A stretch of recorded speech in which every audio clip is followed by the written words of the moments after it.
Page 20, Jingle Bells. Now, I've covered this arrangement in another Bastien book I recorded earlier. I don't remember what I said in that. I don't script these videos. It's whatever I think of at the time, so it'll be interesting to see how close I am between the two lessons. In theory, they should be the same lesson. I'm sure they won't be. It's like if a teacher has multiple students and different students are studying the same piece, each student will not get the same lesson.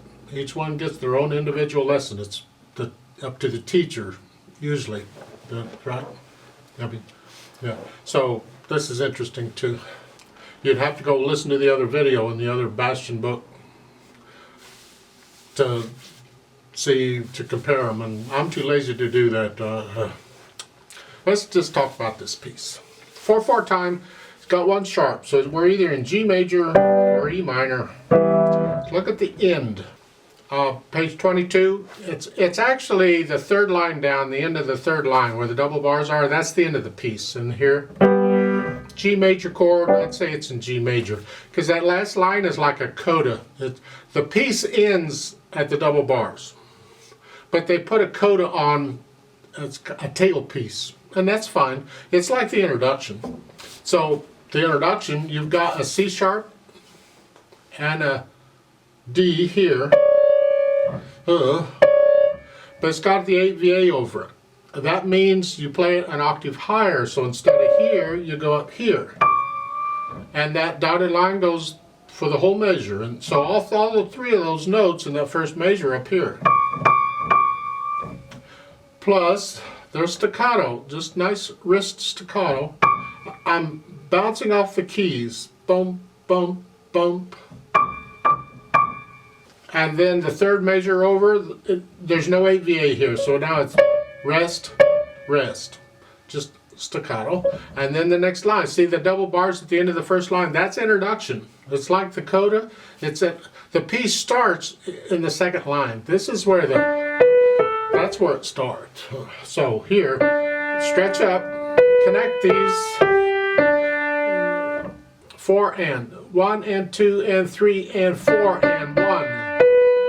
And then an E, come up, and then again, reach up, high, and then reach down for the second finger, and then if you lift up between these phrases, you got time to move when you need to. So here, lift up. And then at the end of that line, you're going to, end of a phrase, lift up, move, down. You do all that mess again. Now on the third line down, you're here. Reach up, fourth finger, connect these. Now, these are staccatos. Nice light wrist staccato again. And now the last one's not staccato, and it's fourth finger. They're saying a 1 and a 2 at the end of the line. You don't need to do that. I don't like crossing over the thumb if I don't have to. And we don't have to. Here, just reach down with second finger and play the A. And the here. That to me is a lot more comfortable than having to cross over. Although if you need practice of crossing over, there you go. Next line. Staccatos on these. And then legato. 2, 3, and 4. And get these dotted rhythms in. At the top of page 23, this is legato. No staccato here. Play these as connected as you can. And then you do that some more. Third line down, last two measures. Again, you're up here. Now you're in a different position here, a hand position, because when you had this before, you were playing the D's with fourth finger. Type thing, but here you're playing it with fifth finger, so it all falls and it just falls into place here is all. That's fine. And then the last line, the coda thingy, is like the introduction. You're up here again, type thing, and that last measure, that is an F sharp and a G. So it's a like so. Left hand, the beginning, it's a C sharp and a D. You can do 1 and 2 if you want. I prefer 3 and 2. The fingering numbers a lot of times are suggestions, although a lot of times they're really good suggestions. But here, I prefer 3 and 2 here. And then the last measure there is here.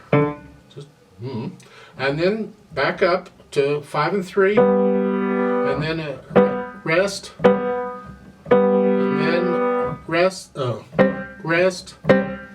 So you're getting these whole notes and then these staccato, rest, whole note. So let's go down to the bottom, page 21. Now it's probably easier if you do a 2-1 because we have the G's. Rest, rest, rest, rest, rest. Oh, this is fun. Top of page 22, third measure. You're here. Rest, rest. Reach down for the octave. There. You don't collapse. You don't need to move. Just reach down here and then come back up because you're there again.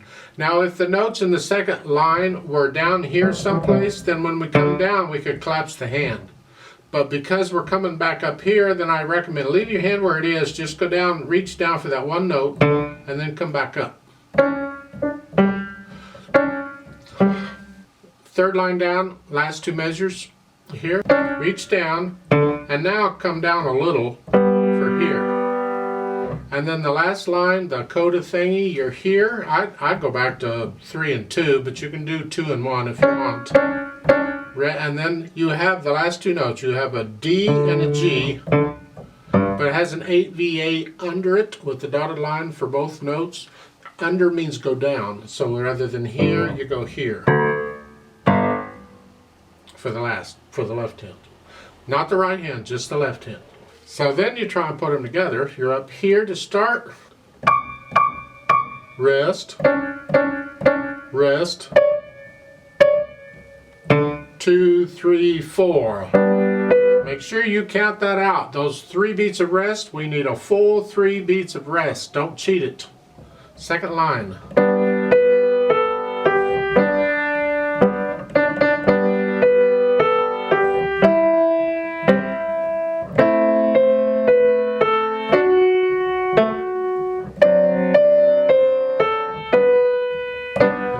Some more. Let's go down to the bottom, page 21. This is where the refrain of the chorus starts. Staccato in both hands, except the half notes, they're not. So can you do legato in one hand and staccato in the other?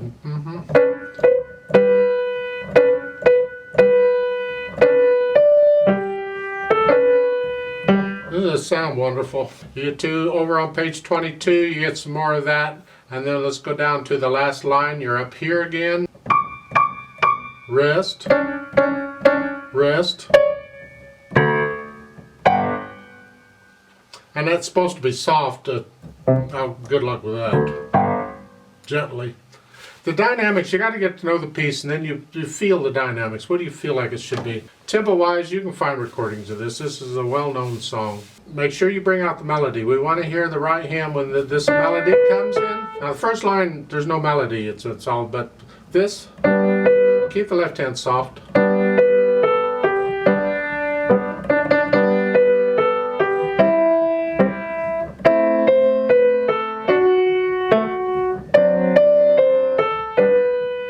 And by soft, I mean softer than the right hand. If the right hand is soft, then you got to be very soft. So you adjust it. Now when you get down to the chorus of the bottom, page 21, this says loud, and that's.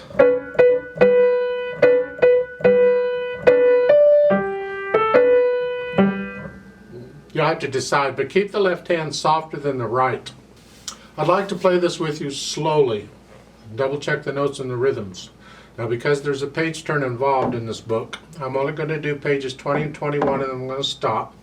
I'm going to turn the page, I'm going to count in again, and then do page 22. Because we're not performing it here, we're just checking. If you're performing it and you don't have it memorized, you got to be able to turn that page without messing up the beat, because the beat keeps going.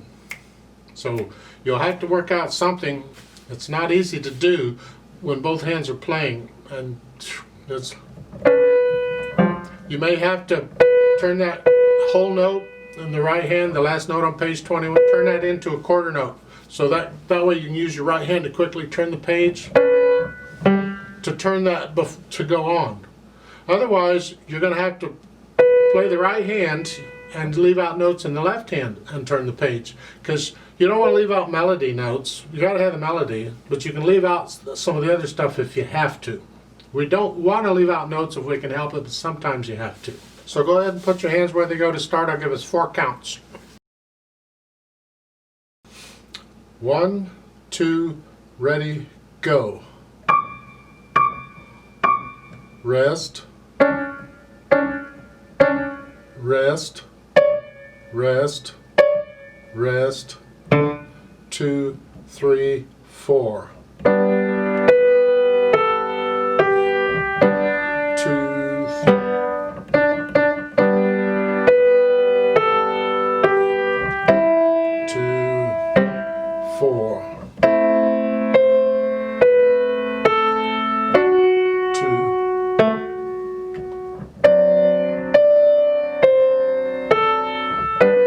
2, 3, 4.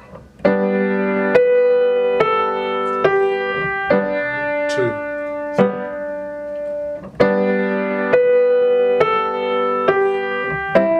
2.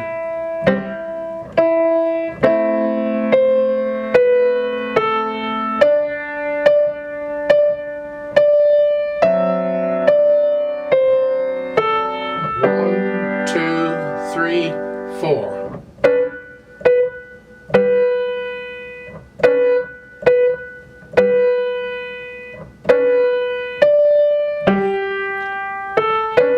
2, 3. Stop and turn the page. Put your hands where they go. 1, 2, ready, go.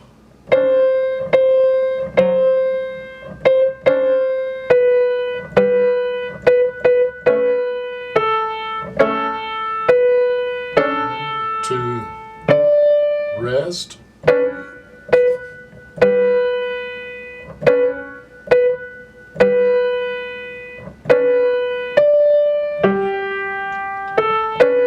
2, 3, 4.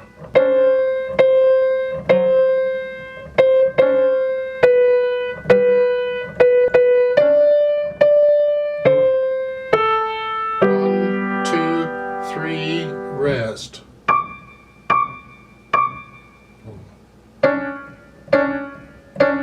Rest, rest, rest, 2, 3, 4.